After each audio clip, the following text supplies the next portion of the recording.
So guys welcome to Chicago Bigg Boss house అనమాట. So మన వాళ్ళు అయితే అలవాట్లేని పని చేస్తారు, తెలుసు కదా. ఈ మధ్య లేడీస్ డామినేషన్ ఎక్కువైపోయింది. అబ్బాయిలు పని చేస్తారు, అమ్మాయిలు వచ్చి ఖాళీకి కూర్చుంటారు అనమాట. సో ఈరోజు అయితే ఏందో మరి ఏం లేచిందో ఏమో, దెయ్యం ఎక్కినట్టుంది ఇద్దరికి. అట్లా పని చేయడానికి కూర్చున్నారు. సరే చూద్దాం పద, ఏమైతే చేస్తారో చూద్దాం. చూడరి అలవాట్లేని పని చేస్తారు.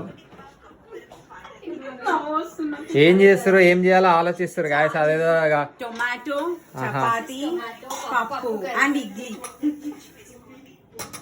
ఇక చూడండి గాయస్, మొత్తం యూట్యూబ్ లో చూసి చేస్తారు, అంతే, ఏం లేదు అలా. పాపం ఎంత కష్టం వచ్చింది, ఎంత కష్టం వచ్చింది. ఇక తిన్నాక నేను మళ్ళీ వీడియో తీస్తే బతుకున్నట్టు గాయస్, లేదా ఇక అంతే హాస్పిటలైజ్డ్ అనమాట. ఫస్ట్ మనోడు ట్రై చేయడానికి రెడీగా ఉన్నాడు. పవన్ ఏంద్రా దీని మీద నీ స్పందన ఏంటి? తినవా?